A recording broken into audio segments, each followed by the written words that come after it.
Grace, mercy, and peace from God our Father and the Lord Jesus Christ, His dear Son, our Lord, be with you all. Amen. According to the Christian confession of faith done by Athanasius thousands of years ago, more than 1,000 years ago, sabi niya, this is the Catholic faith, which except man believe faithfully and firmly, he cannot be saved. What is the meaning of the word Catholic? And why is it so important that we keep it in our vocabulary as Christians? Understanding the word Catholic is understanding what it means to be Christian. Catholic in its core word or in its true word means universal. Meaning that itong pananampalataya na to ay hindi lang para sa isang chosen na tao or chosen na nations. Disregard the Jews, for example, because the Catholic faith, as it is stated by our early church fathers, is for all men. So disregard the Jews. The Jews are no longer the chosen people of God. And whosoever believes that the Jews still are cannot be saved because the Catholic faith is universal. Universal meaning that it is for all men, that the chosen people of Israel were henceforth thrown away and cut down because of their anomalies and their heresies in regards to the person of our Lord Jesus Christ.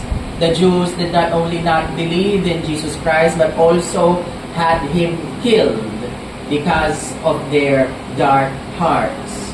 One such Jew is Nicodemus, na tinanong ang ating Panginoong Jesucristo, paano ba maliligtas ang isang tao? He must be born again.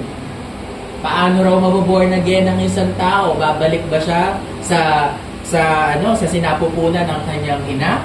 No. Ang sabi ulit ni Jesus, he must be born of water and the Spirit. Hence, baptism is what we use for us to be born again. Hindi yan sinabi lang ng simbahan.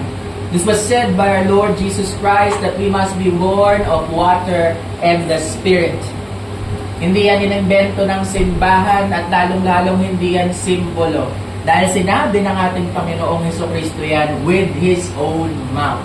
You must be born of water and the Spirit.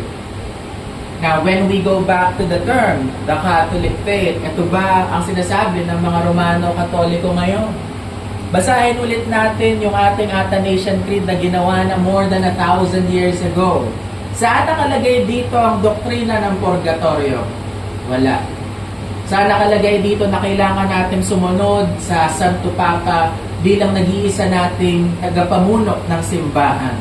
Wala. Saan nakalagay dito na kailangan nating magdasal sa mga santo para makakuha ng kanilang mga nilikom na grasya dito sa lupa? Wala. Hence, how are we to be saved and how are we to be one with this Catholic faith and universal faith? That we believe in the Holy Trinity, which is the only essential for us to be truly saved. Hence, we believe that all churches who confess this with us, the creeds of the Church, the Athanasian Creed, the Nicene Creed, and the Apostles' Creed, all confessing the trueness of to whom we worship. Sino ba ang Diyos na iyong dinadasalan? Kung hindi mo kilala, hindi ka maliligtas. Yan ang sinasabi ni San Atanasio dito sa credo na to, ang pinakamahabang credo ng simbahan. Saan daw nakuha ito ni Saint Athanasius? Nakuha niya ito sa Biblia. Walang nakalagay dito tungkol sa Papa. At walang nakalagay dito na kailangan mo raw yung sinner's prayer na sinasabi ng mga iba dyan. Sinasabi nila, ay, kailangan daw gawin mo yung 3 steps daw. Magsisi ka and then say that you believe in Jesus Christ as your personal Lord and Savior. Nasaan dito yon? Wala. Hence, we must believe in these things because mas nauna sila sa atin at mas malapit sila doon sa lengguwahe na ginamit ng ating Panginoong Jesucristo at ng mga apostoles. Sa Griego, sa Latin at sa Hebreo, dito nila pinagbasihan ang kanilang doktrina. Hindi ito inimbento ni San Atanasio. Ito ay tinatawag na article of faith. Bakit daw noong panahon lang ni St. Athanasius na solidify? O doon sa Council of Nicaea lang na solidify itong paniniwala na ito? because it was the default. To believe that Christ then is God has always been the default for salvation. Bakit sinabi mo naman kanina, Pastor, na kailangan daw mabautismo bago maligtas? Dahil yan ang ginamit yan ang ginamit ni Jesucristo. Hindi ibig sabihin na merong ginamit si Jesucristo para maligtas ang tao, hindi na siya ang nagligtas. Ang mga tao na sinasabi na ang bautismo ay gawa ng tao, na sinasabi na ang baptism daw is nothing more than a confession of faith, isang ceremony para ipakita mo sa lahat ng tao na naniniwala kay Kristo ay binabaliktad ang gawa ng Diyos at ilalagay ito sa gawa ng tao. Who are you to say that you believe in God and that you are committed to Him? Sino ka ba para sabihin na ikaw ang merong commitment sa Diyos? Sino ka para sabihin na ikaw yung merong personal relationship sa Diyos? Who gave you that authority and who gave you that assurance and who gave you that presumption that you to yourself can believe by your own? Na ikaw yung lumapit sa Diyos at ikaw yung tumanggap sa Kanya. Sino ka? Tao ka lang. Ang Diyos lang ang kaya magligtas. At paano niya ginawa ito at paano niya pinahatid sa atin ang kaligtasan? Sa pamamagitan ng Kanyang salita at ng sakramento na makikita natin sa banal na sakramento ng bautismo. Sino ba ang nagsasalita sa baptism? Yung pare ba? Yung pastor ba? Salita ba ng pare yung sinasabi sa bautismo? Na binibinyagan kita sa pangalan ng Ama at ng Anak ng Espiritu Santo. Sa pangalan ba ng pare yan at sa pangalan ba ng pastor? Hindi. Yan ay sa pangalan ng Santissima Trinidad. The Holy Trinity is truly present in each baptism. And anyone who dares say that this is a work of man perverts the sacrament of God. That what is used for salvation, that is God's work, is reversed into man's work. This is an abomination in the sight of God to say that baptism is merely a symbol and a work of man. Because this is the way of which Christ gives us His Spirit. Unless you are born of water and the Spirit, nandoon ang banal na Espiritu, nandoon ang Ama, nandoon ang Anak, sa lahat ng bautismo. Ang sabi sa ating intro, the mouths of babes will confess the glory of God. Sabi nila, bakit ibinyagan niyo yung baby? Hindi naman niya kaya i-confess yung tunay na Diyos. Wala namang alam yun. Ano nakalagay sa Bible? From the mouths of babes. Hindi bata. Hindi 12 years old bago i-baptism. From the mouths of infants, babies. Nakalagay lahat yan sa Biblia. Paano naman maniniwala yung baby? Hindi naman niya naiintindihan yon. Dahil nga hindi galing sa tao ang tunay na pananampalataya. Ito ay galing sa Diyos. And many people question it. Many people say na hindi kailangan naiintindihan ng tao yung kanyang pananampalataya bago siya maligtas. Kung gayon, lahat ng baby mapupunta ng impyerno. Hindi pala nila kaya. Pero sino ang nagsabi na kaya? Sino nagsabi na kayang paniwalaan ng isang baby ang salita ng Diyos? Ang Diyos din. Siya ang nag-proclaim na pagdating ng ating Panginoong Jesucristo from the mouths of babes, manggagaling ang kanyang salita. Hindi ito inimbento ng simbahan. Ito ay nasa Biblia at ito ang dapat paniwalaan. And anyone who dares question this, again, cannot be part of this so-called Catholic faith, which is required for salvation. So what then do we do with this Catholic faith? Do we submit to the Roman Pontiff? Do we submit to the Pope? No. Wala yan doon sa credo ni Atanasio. Wala nakalagay yan dyan. Walang pinaniwalaan yung mga sinaunang Kristiyano na dapat ang Santo Papa ang magsabi kung ano ang tamang doktrina. In truth, in the Council of Nicaea, kung saan binuo yung Nicene Creed, wala doon yung Santo Papa. Wala. Who made it credible? All the bishops that were there. The Pope was not there. The Bishop of Rome was not there. And yet, the most important article of faith of the Church, the Trinity of whom we worship, love, and adore, has been solidified without the Pope's permission. So it is not by popes that we are saved. It is not by your personal relationship with God that you are saved, because there is no such thing as a personal relationship with God. Ang nakalagay sa credo, we believe in the communion of saints.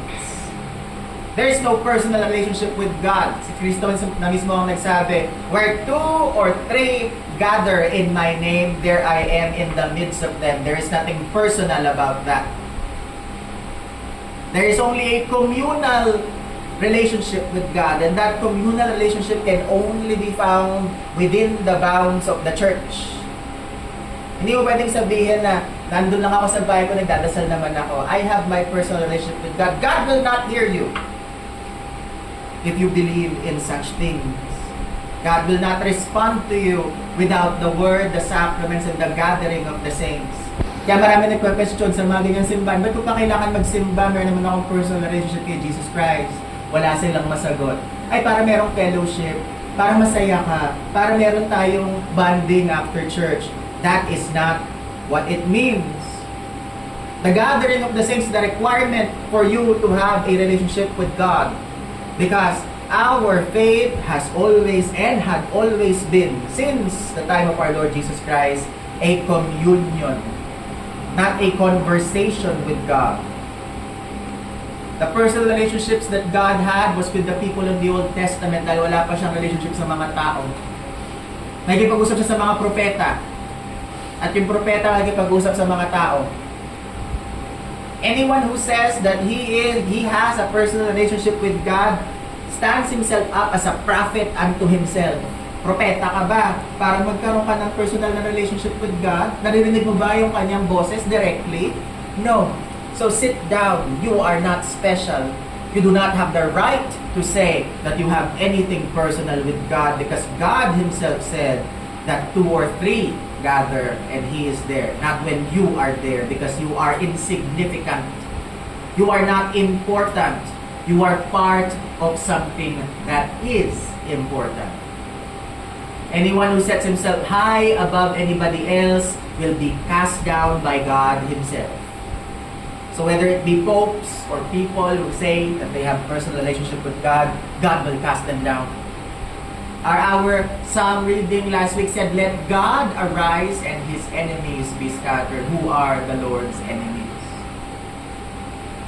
Those who say that His works are theirs, that then are His enemies.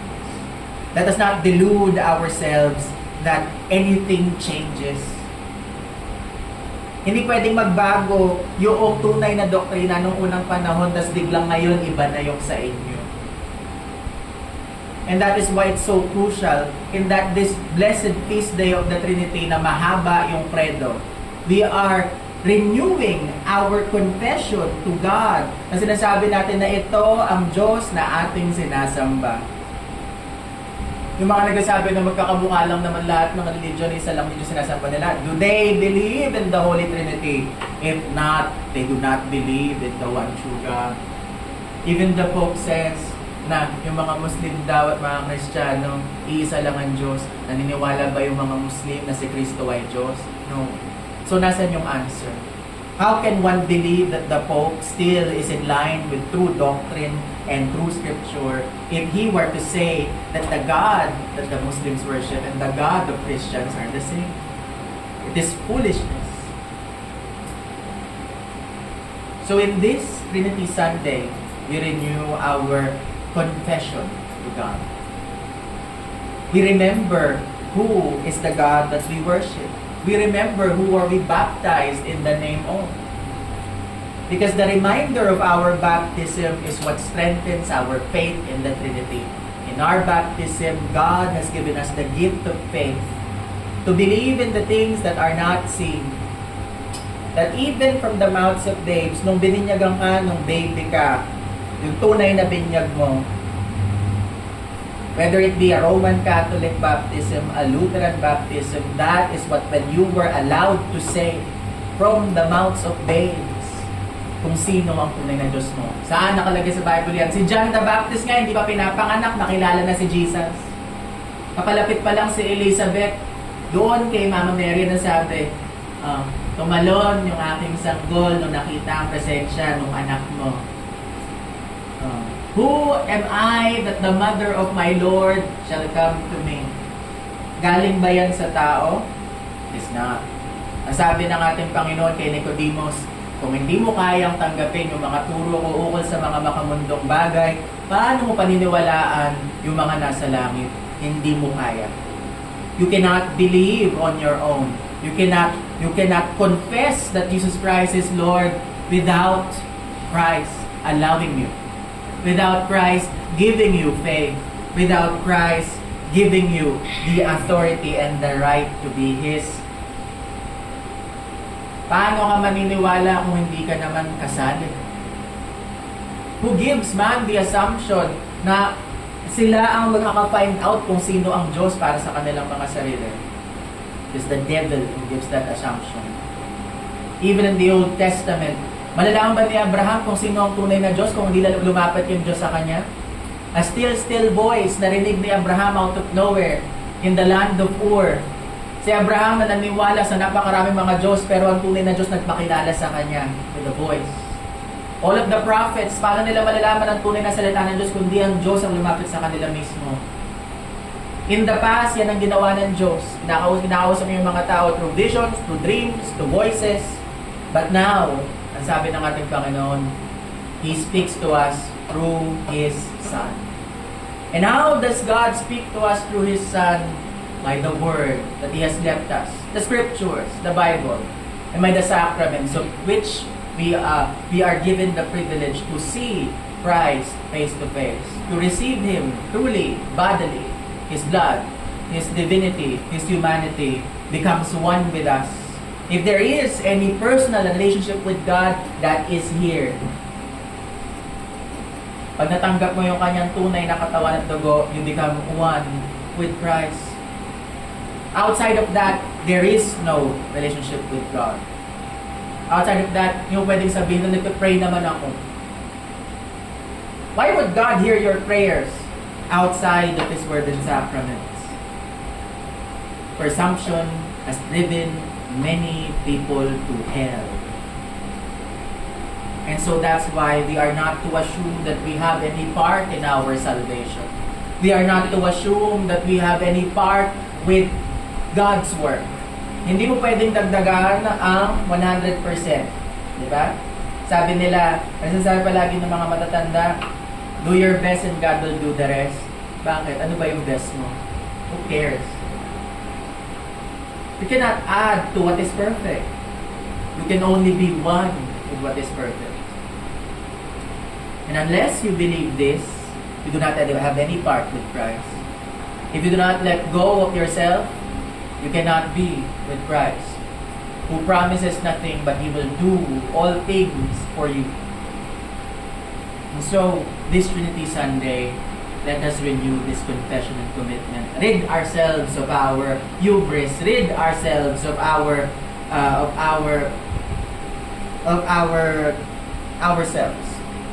Rid ourselves of our arrogance. Tanggalin lahat yan sa ating katawan, sa ating kaluluwa, sa ating espiritu. And allow the Holy Spirit to do His work outside of our works. Our works are like dirty rags, and ang sabi ni Propeta Isias. Dirty rags, pag ginamit mo para linisin ang isang bagay, lalong dudumi. But if we truly believe that God does everything, we will confess that God does everything for us. And may the peace of God, the Father, the Son, and the Holy Ghost be with us all. Amen.